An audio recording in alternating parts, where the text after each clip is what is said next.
Hey guys, can you hear me? You guys were awesome. Cats meow. Ron, let's give it up one more time for those guys. They rocked. Wonderful. Ladies, I got the memo on the polka dot dress. Yep. So, very excited to be here. My name is actually Abby. It's a very odd name. People are like, what's your name? Harry? Habby? That's an odd name. So, anyways, it's great to be here. I'd like to start talking about bathrooms. It's an awkward subject, yes, but we all use them, you know? Let's talk about public restrooms, okay? When it comes to public restrooms, we are so picky, okay? You go to buy a car, you're like, it's blue, I'll take it. But when you go into a public restroom and there's options, you go to the first stall and you're like, ooh, somebody forgot to flush. Definitely not that one. Okay. You go to the next stall and you're like, ooh, a little bit of piddle on the seat. Not acceptable. Maybe one more. And you're like, ooh, there's one square of toilet paper on the floor. Not acceptable, right? But let's admit it, people, okay? Your bathrooms at home, I know they have a poop ring in there, okay? Public restrooms get cleaned like every day. Do you guys clean your bathrooms every day? I don't think so. All right, so this is gonna blow your mind, but sometime when you have some free time, because we have so much free time, go to the mall and sit outside of a public restroom and just observe. Don't be a creepy stalker, okay, like the guy up in Boulder that was in the satellites watching people poop. That's gross. But I mean, just hang out, get a magazine, which no one has anymore. We all have cell phones, magazines, newspapers are all dying.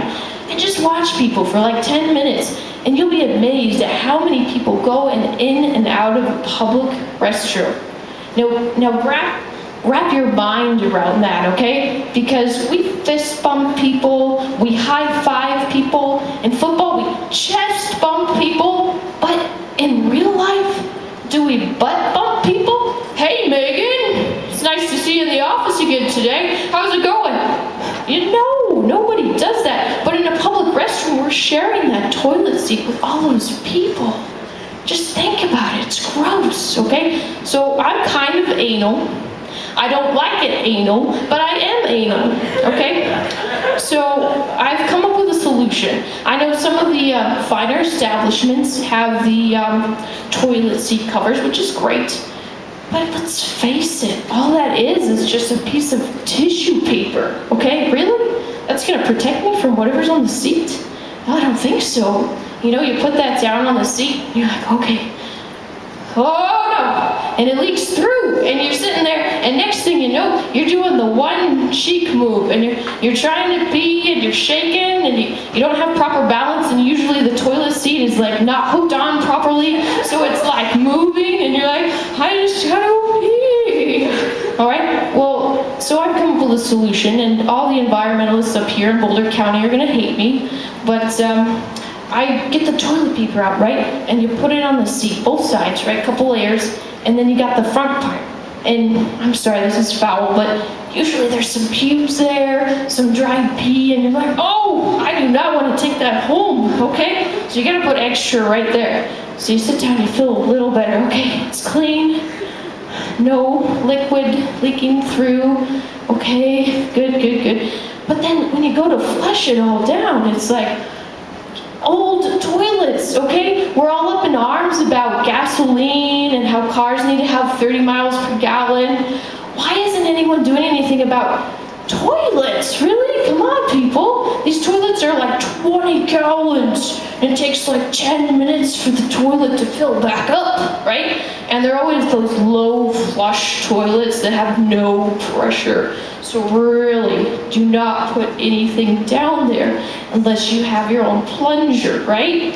So this is just, what are you gonna do? So the next thing is, well, some stalls are nice and they have the little trash can in the stall, so, you know, you can throw the tissue away in there. Well, some stalls don't have those little trash cans, and you're sitting there waiting because you know there's someone out there, and if you walk out with all this toilet paper in your hand, they're like, what's wrong with this girl?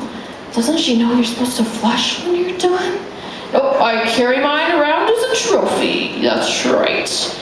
But those people, they just stand there in front of the mirror. They're not doing anything, right? You've heard them next door in the next stall, and you're like, oh my God, I hope their colon is okay. And then they don't even wash their hands. You're like, really?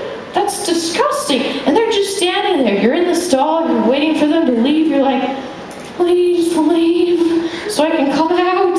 I don't want you to judge me about all of your toilet paper that I use, but clearly I'm judging you because you don't wash your hands. I hope you're not going to go make my sandwich now. So, well, then what are you going to do? Some people would say, I've got the environmental solution.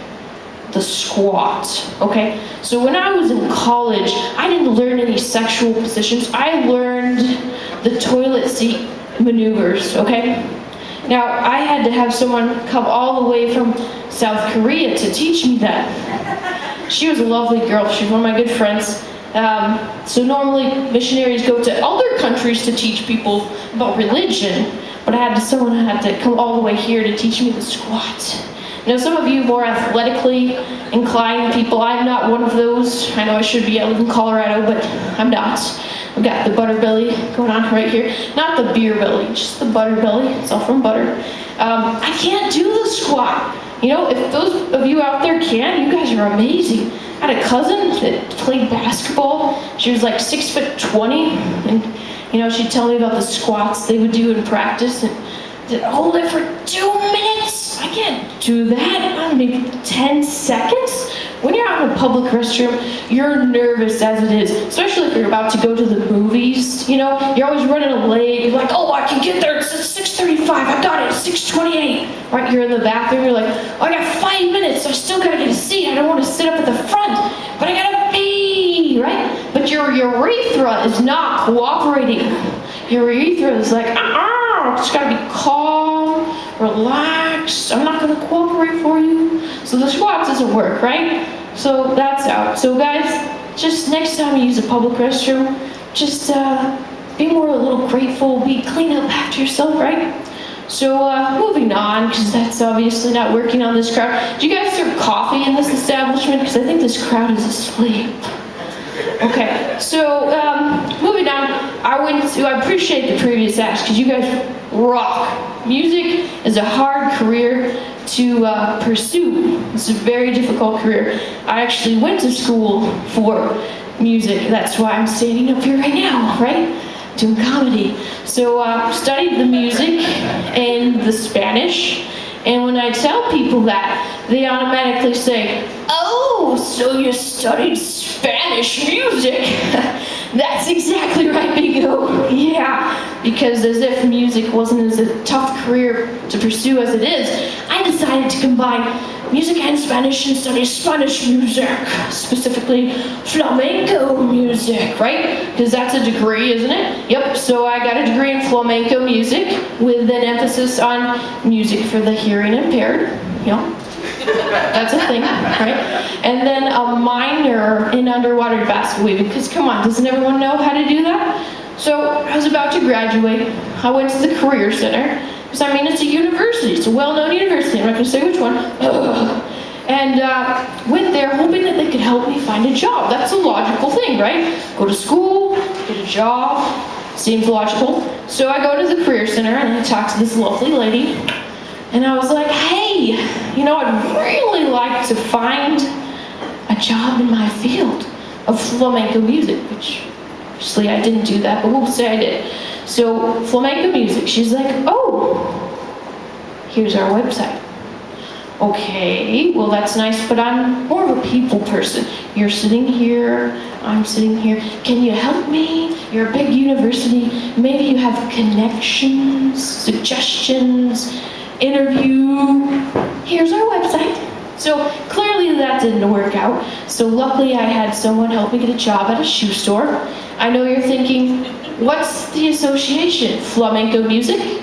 Shoes? Well, of course, you need shoes to do the flamenco dance, right? Right? Unlike belly dancing, no shoes, showing the midriff, kind of risque, but flamenco music, you need shoes. So I went on to do that. And the shoe store that I worked for, the gentleman owned a couple different shoe stores out of state. We were the only shoe store in Colorado. So to ensure productivity at his store, he had cameras installed all over the store. Kind of creepy, right? There was like no place in the store that you could go that he wouldn't see you. Maybe like one little tiny corner behind, a curtain. You're like, I'm gonna go back here and I'm gonna text. You can't see me. All right, it's creepy. So I worked there for quite some time before this guy finally came to town, and he's over there doing something. I don't know what he's doing, bending over, jacking off. I don't know. But I was like, hey, I'm gonna go introduce myself. This is the guy that gives me my paycheck. So I go up to him and I'm like, hey there, I'm Abby. It's nice to finally meet you. Well, he doesn't even get up, okay? He's still crouched down, and he turns around and he says, yes, I know. I've seen you on the cameras. And I was like, oh, well, that's creepy. Seeing me on the cameras as in fluffing that shirt like 20 times because we had to look busy at all times, and if we weren't, you would send us a message on instant messenger on the computer, be like, hey, it looks busy. Yeah, no, it's not. Or you've seen me on the cameras as in taking a dump on the clock. What? I don't invite people into the bathroom with me. I don't want you to watch that. That's gross. So clearly that job didn't last very long. The next job was a health food store, right? And now you're asking yourself still, oh, health food store, flamenco music? I still don't see the connection. Clearly, yeah, I can sing to people when they come in. They come in and they go, oh, will this product help me lose weight? Oh, yes, let me sing to you. With exercise and proper nutrition, this can help stabilize your blood sugar. But honey, at this rate, your blood sugar is going off the charts. There is no hope for you. At this rate, you will be dead. So they didn't like it when I sang to the customers, so that job didn't last very long, me threatening people, you're gonna die. So next up is a auto body shop, clearly very related to music. Yep. So I sing to people there too. They bring in their cars for me to fix, which I don't do because I don't know anything about cars, right? It's a bumper. Let's get some spray paint and some duct tape. There you go, right? Nope, I'm the receptionist. So people bring their cars in, give me their keys, and hopefully their key fob. Do you guys know what that is? It's a little automatic remote that unlocks the door from a distance. So I'm like, but for some reason, people don't want to give me their key fob. Okay, you'll give me your car, you'll give me your keys, so I could technically drive your car away. I've always wanted to go to Warheads in someone else's car, right? Maybe they bare butt people there. Woo! Hey Megan! Woo! Right? No, but I'm like, okay, give me the key fob. They're like, no.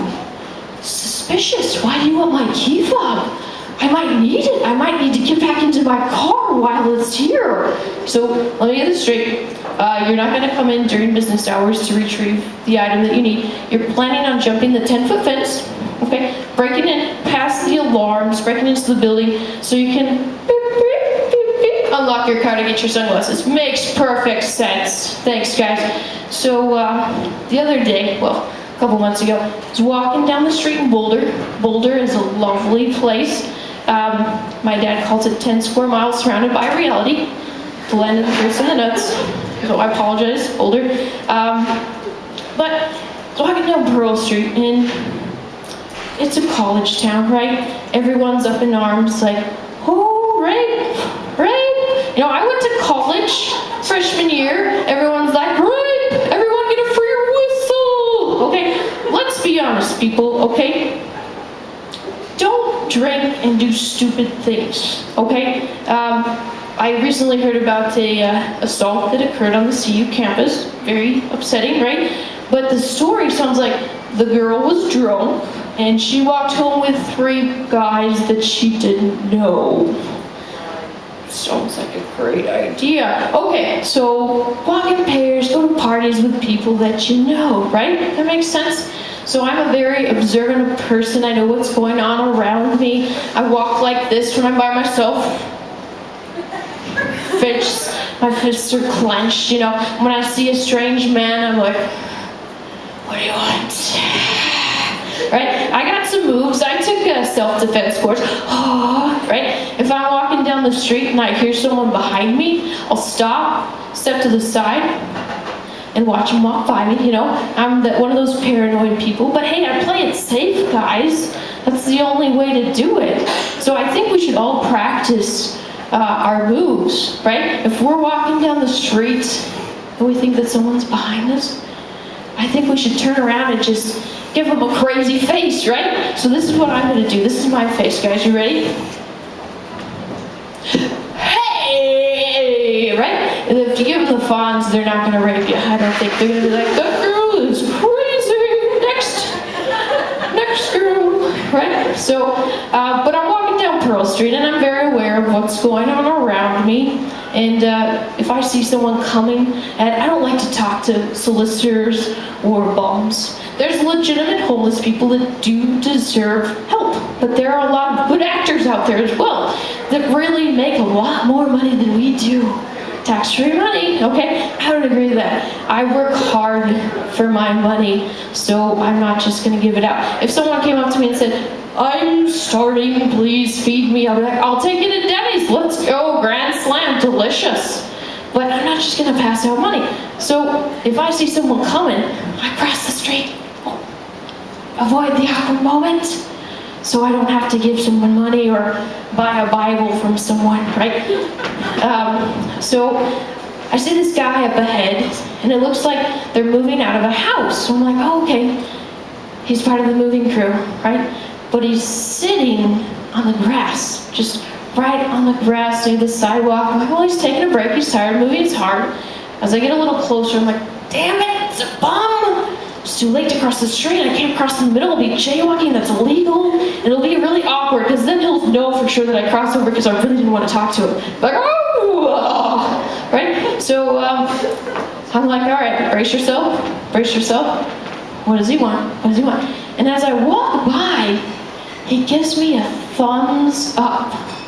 And I don't get it. There's nothing exchanged, no words exchanged. And I'm like, well, I'm not gonna give him a ride. Is he a hitchhiker? Because clearly I'm walking. I don't have a car. I don't have any car keys. Like, why is he giving me the thumbs up? This is awkward.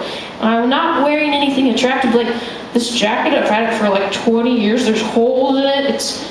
I look like the bum. Maybe it's bum language. He's like, meet me down by the river in 20 minutes. Yeah, you're a hot mama. Haven't seen any bums like you lately. Where'd they find you, gingers? Don't see many ginger bums. So I really don't know what this guy wanted. And I thought about it, I'm like, well, I don't have a car. So maybe he wanted a piggyback ride. You know, like, thumbs up. Oh, you got me a piggyback ride? Clearly, dude, you're like 150 pounds. I know I have a butterbelly. I'm a little overweight, but I can't carry you, okay? So I kept walking. That was an awkward day. To this day, I will never know what that bum gave me the thumbs up for. It's just awkward, right? So it's October, Breast Cancer Awareness Month, okay? Commercials, a lot of commercials on. It's almost like the politicians doing their thing during the elections. You know, at the end of the elections, you're like, thank God it's over, no more commercials. And it's kind of like that with breast cancer awareness. I'm pretty sure every person in the world knows about breast cancer. Because it's boobs. Who doesn't like boobs? Everyone's like, boobs. You know, the commercial came on and I looked at my fiance and I was like, oh, another commercial. And he's like, boobs.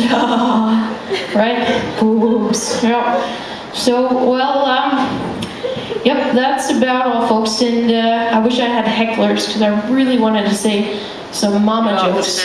Oh, yeah. But thanks, guys. My name's Abby. Give it up for everyone who's here before. And have a great night.